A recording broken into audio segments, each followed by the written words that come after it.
In a time when good superhero games are few and far between, Injustice: Gods Among Us is a perfect example of what a great superhero game should be.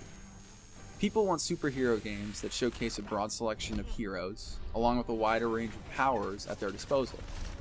Whether it's playing as Batman in the streets of Gotham, or playing as Spider-Man in Manhattan, people want something that they can come back to again and again. That being said, the past few years have brought some great superhero games, and some pretty terrible ones.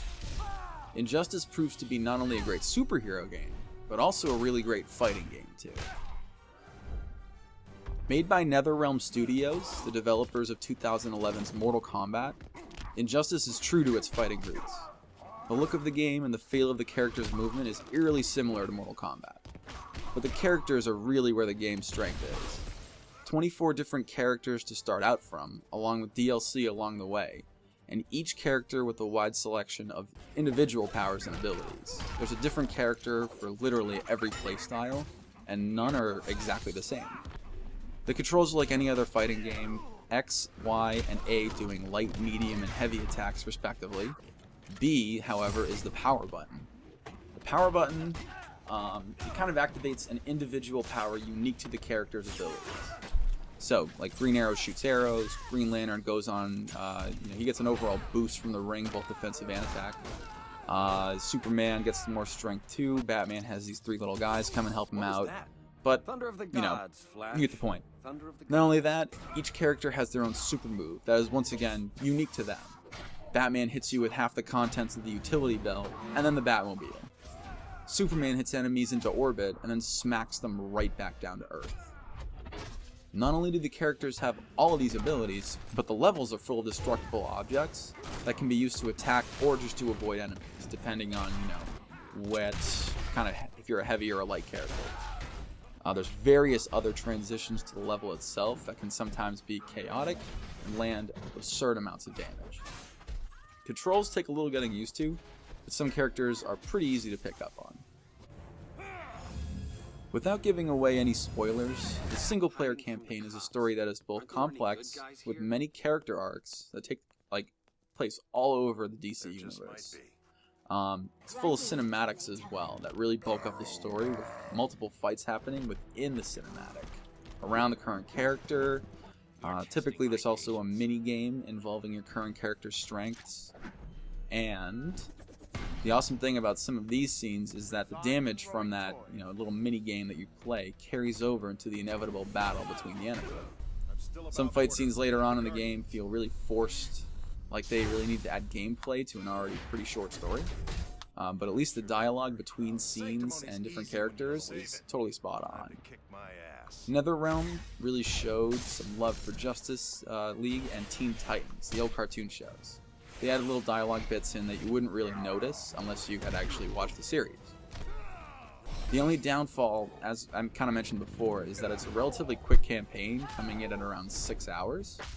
But it's a really fantastic introduction to the game and the fight. As for the graphics, Injustice is extremely varied and unique to each level. Like, textures and designs were really focused on. Background, foreground, the damageable objects. The characters are also just beautiful looking, with various costume changes that I haven't even unlocked all of them. The more damage that the characters take, the more visible damage they have on them at the end of the match. That really adds depth to the whole experience as well. As for sound though, the sound is absolutely amazing. They created an orchestral background that accompanies the whole game, booming in but not also, drowning out all the fighting noises that happen, including punches. Smashing opponents through levels, like they smash every little thing and you can hear every minute detail that they hit. Or just landing a super move and hearing every different thing that happens, like in Batman's utility belt. The real trap.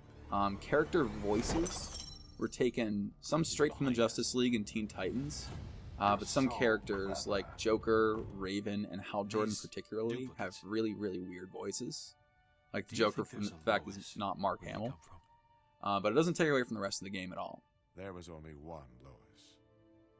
So Injustice is packed full of so many different collectibles, unlockables, and all this different stuff. It actually requires you to level up as high as you can go. Highest level is 100. It requires unlocking, playing the game a whole bunch with a bunch of different characters too. They have unlockable costumes for everybody. DLC for the game also include different skins. Right now the Flashpoint DLC is out, and there's more probably on the way.